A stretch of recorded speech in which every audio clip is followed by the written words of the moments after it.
You are listening to the Critical Mass Radio Show, Orange County's business talk show, focused on exploring topics of interest to CEOs who are leading middle market companies. With your host, Richard Franzi.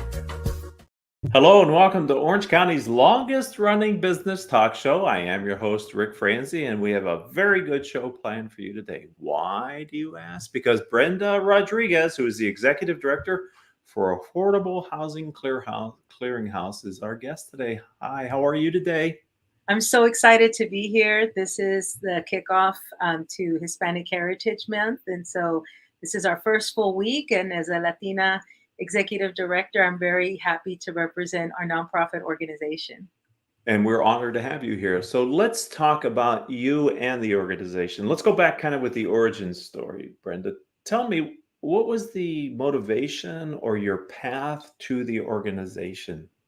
You know, I come from a family of immigrants, and so my mom always instilled in us a duty to serve, whether it was at our church or volunteering in the community. And so as the housing crisis came up in early 2000s, I started to look at what other opportunities would be available for me. All of our families, all of the children in our family, I'm the oldest of 6, they're all homeowners. And so I thought, you know what, focusing on homeownership in Orange County would be something relevant to what we do. I would be serving the community, and I'd be bringing my skill set as well. As a bilingual speaker, I think it's important to be able to connect with the community. And so this opportunity became available, and I signed up, and lo and behold, I was selected to come and lead the organization. And what have you learned since you've taken on the executive director role about the organization? And then we're going to talk about your mission here in a minute. But before we get to the mission, what did you learn that maybe you didn't know before you took over? That this is God's work. It's a challenge, but it's a very important challenge because we are serving disenfranchised communities in Orange County and the surrounding areas. Homeownership is a way to become stable and to reinvest in yourself and the community you're in, whether it's in your local schools or even the city council. So there's a lot of opportunity here. And for me, one of the most challenging responsibilities that I took on was being able to identify where the needs of the population were as it relates to homeownership. And one of the things that we found is that financial literacy is one of the key skills that families need to better understand in order to be able to begin the journey of homeownership. The other thing I guess I would say is that there's not a lot of inventory in the immediate area that we're in, and that becomes a challenge. And so building a good team, I have found, is very important. It helps you become effective, and having excellent partnerships, collaborative partners that can understand not just my vision, but also can connect with the mission of the organization. So I think that those are some of the things that I've learned along the way. And we have strong partnerships with other nonprofits, with some of our lenders, and several other stakeholders as well. So let's talk about the mission for Affordable Housing Clearinghouse. What is the mission, vision of the organization, please? The mission of Affordable Housing Clearinghouse is to collaborate with community stakeholders to serve moderate, low income, and very low income and special needs population. We offer financial education, home ownership opportunities and resources. And then we also provide a forum for education, partnerships, and innovative solutions addressing community needs. So that's the mission of our organization. Our vision really is to create a future where families live in stable, affordable housing. How do you do that? Well, the first part really is to build community with our stakeholders, and that includes partnerships with organizations that represent renters, the lending community, because as lenders, they have a responsibility under the Community Reinvestment Act of 1977 to give back to the very cities and areas where they have branches and take deposits. And so we've really worked hard to solidify those partnerships, and those involve entities such as some of our funders that include First Citizens Bank, Sterling Bank and Trust, Enterprise Bank and Trust, certainly U.S. Bank, and a number of others as far away as Farmers and Merchants, and even even closer to us, we have other lenders that work with us, as well as nonprofits, Bank of California, AOF Pacific, who also serves on our board. So that's one of the first things that we need to do, is make sure that we have good partners in the community. I also serve on various boards, and that gives me an entree as to what's happening in the rental sphere. Do we have enough rentals? Are the needs of the affordable rental community being met? We do have an annual Affordable Housing Awards breakfast where we recognize developers, and this is co-sponsored with Orange County Community Housing as well as the Kennedy Commission. So all of these partnerships are really important to ensure that we are not just meeting the mission of the organization, but we're also involved and engaged in making sure that that we have a bird's eye view, I guess, of what's happening and where the needs are. As a layperson, it seems to me, Brenda, that your challenge has gotten even more difficult over the past few years. So I'm wondering, what has been the impact of COVID, both on your organization, but then also on your mission of helping people secure stable housing? Well, the impact of COVID has been severe and deep in the community. A lot of what some of our clients have faced is the risk of foreclosure. As a HUD housing counseling agency, we're one of the few organizations that currently address foreclosure prevention. And so we currently received a grant from Wells Fargo Foundation to help us provide one-on-one counseling to families who are at risk of losing their homes. Last year, we also worked with the city of Irvine with a emergency services grant to help renters who might be at risk of losing their rental units as a result of COVID. We received so many calls, Rick, you can't even imagine. We had calls from families that needed help. Sometimes it was food insecurity. Sometimes it was eviction. And because we're a HUD-approved housing counseling agency, we're able to help some of these families get back on track by providing financial literacy or one-on-one counseling, where we can help them get back on track, developing a budget and evaluating or assessing how their income is being spent, and what changes, what behavioral changes they might be able to make in order to prevent eviction or foreclosure and them ending up on the streets, which is definitely what we want to help prevent. And so the need has been deep. I think this is a good time for developers to consider additional housing opportunities, such as affordable homeownership. But the other thing that we did was we did a lot of outreach in more densely populated cities, like the city of Anaheim. We were able to set up a table and provide resources to the community to ensure that they knew that they could come to our organization and receive help, whether it had to do with financial literacy or some of the other resources that we offered through our website.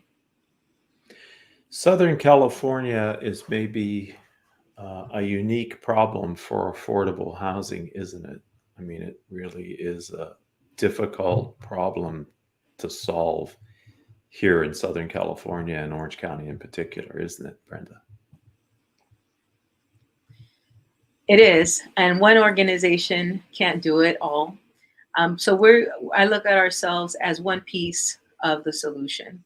As an organization, we're able to provide our services in multiple languages. We offer our services in English, in Spanish, and also Vietnamese.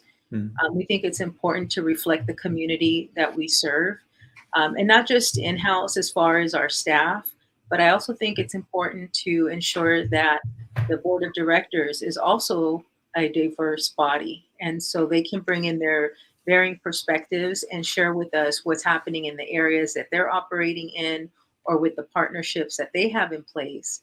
And this always helps us better understand what else is coming down the pike, how can we be better prepared, and what additional training or capacity building we need to engage in order to be efficient and to be able to serve the needs that we need to address.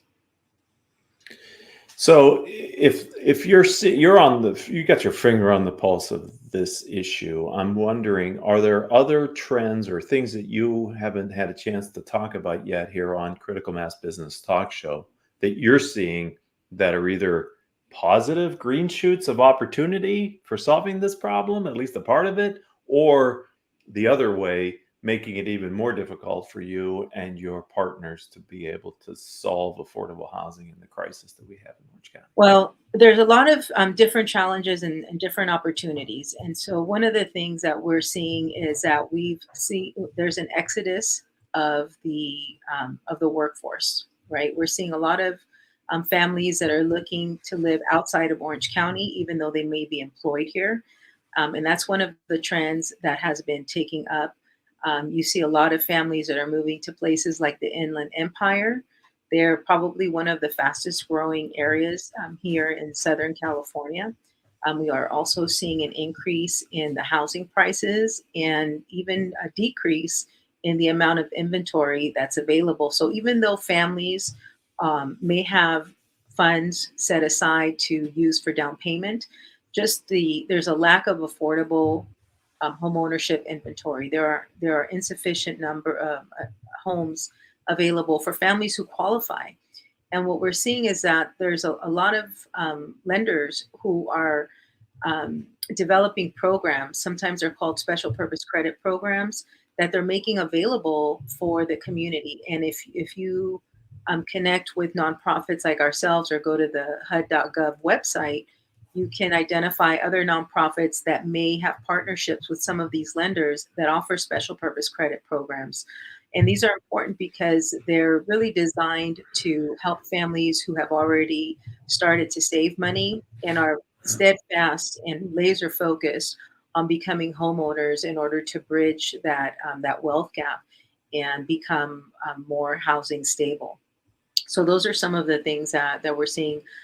We're seeing a lot more partnerships between cities, and it's a great time for counties to reevaluate and assess their down payment assistance that they make available to the public.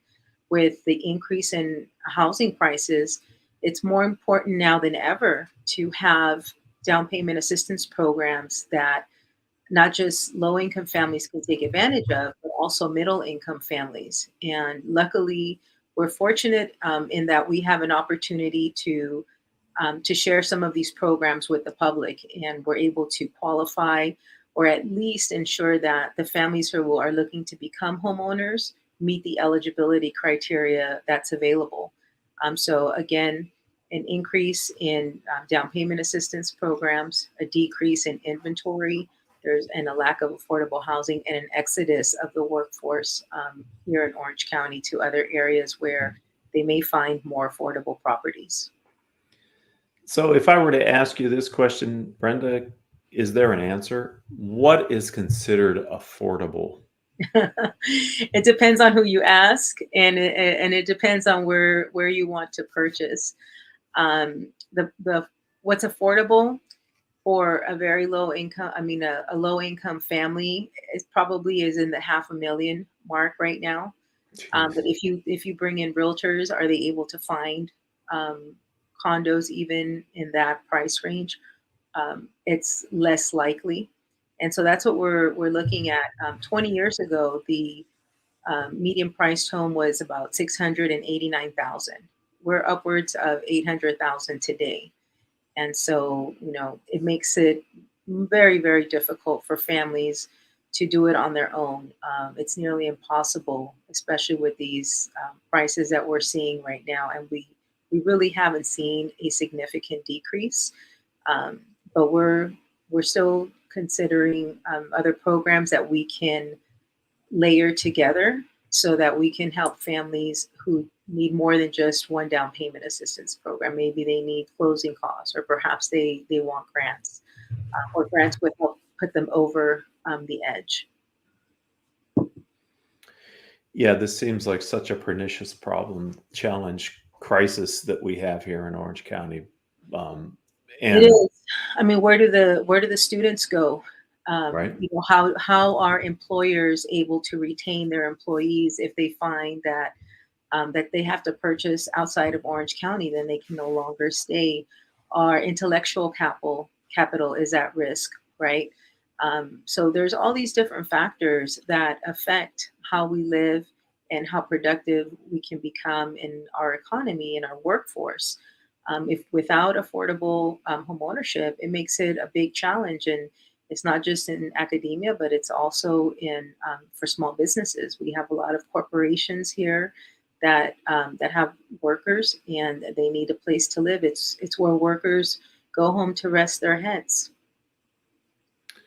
And it is the American dream, isn't it? Home ownership. Has been for generations. It continues to be that way, yes. Yeah, and it is a way to build wealth if you can get into the market when there is appreciation. That works for the people who have the properties, not for the people who don't. And rents have gone through the roof as well, right, Brenda? Even they have. Renting. The rents have gone through the roof, although wages have not kept in line with the cost of living. We're seeing another trend is that the cost of living has outpaced what workers are earning these days. And so you can no longer have that ideal of, a one person household income. Everybody has to roll up their sleeves and go out there and secure some type of employment, whether it's to contribute to the general household or for them to get, individual desires and things that they want, not necessarily that they need. Yeah, and then getting into the house is part of the challenge, but then being able to budget to pay the mortgage, the taxes, the utilities, that's also a challenge, I would think, that maybe something you're helping with. Oh, definitely. And the maintenance, because one of the things that is really important to understand is once our families become homeowners, there's also the maintenance issue, making sure that they understand that there's little things that need to be taken care of. Make sure that you clean your grates, behind the refrigerator, for example, or clean out the washout or change your light bulbs. And so all of those things can also add up, but they certainly become the owner's responsibility as opposed to being a tenant where you call the landlord and they take care of everything. When you become a homeowner, some of the educational resources that we provide include addressing what happens post-purchase. What is it that you need to do? You have landscape in some cases. Maybe you need to upgrade your plumbing. There's a lot of stock in certain areas where plumbing becomes an issue. And if you don't have a line item budget for that maintenance on your new property, that might become a problem. And so those are some of the things that we want to help prevent and educate the public about so that they are better prepared than someone who doesn't receive post-purchase education. So if someone would like to learn more about your organization or connect with you, how would you suggest they do that, Brenda? They can do it a number of different ways. They can go to our website at www.affordable-housing.org. They can follow us on Facebook. And we also have an Instagram account where you can see some of our latest activities. Sometimes we post our new partnerships with lenders, our grants that were awarded, and special events that we have, such as our signature Orange County Community Reinvestment Forum that takes place the second Thursday in August most years. This year, our theme is expanding affordable homeownership in Orange County. And so we're really excited to put this forum on for the public. Everybody is welcome to attend. I encourage developers to come. I encourage small business HR to join us so that they can learn what's available to their employees. And you can call me directly as well. I'm on the webpage. You can call any of our staff. We have our emails and our phone lines always available to answer questions Monday through Friday. And we're always happy to take your calls because we know how important housing is, that it helps you become more stable and invested. And we're really here to help serve our community. And thank you for doing that. And I appreciate the fact that you were willing to spend a little bit of time telling your story and sharing your organization with the critical mass business community. Thank you. Thank you, Rick. It's been a pleasure and an honor to be a part of your show. I know this is your over 1100th show, and so it's really neat to have this opportunity to be here with you and with everybody that's online watching us today. I'd like to thank that audience. You're a part of Orange County's longest running business talk show. If you're here in Orange County and you're a nonprofit leader or you're an entrepreneur with a story to tell and you'd like to be a future guest on our program, then feel free to reach out to me. I'm Rick, R-I-C, Franzi, F-R-A-N-Z-I. That's on LinkedIn. Coincidentally, that's also our website, rickfranzi.com. And we'll be happy to talk with you. Between Haley or myself, we'll figure out how to get you on the show so that you can also share your story. Until the next time we have a chance to be together, I hope that all of your business decisions will move your company in a positive direction.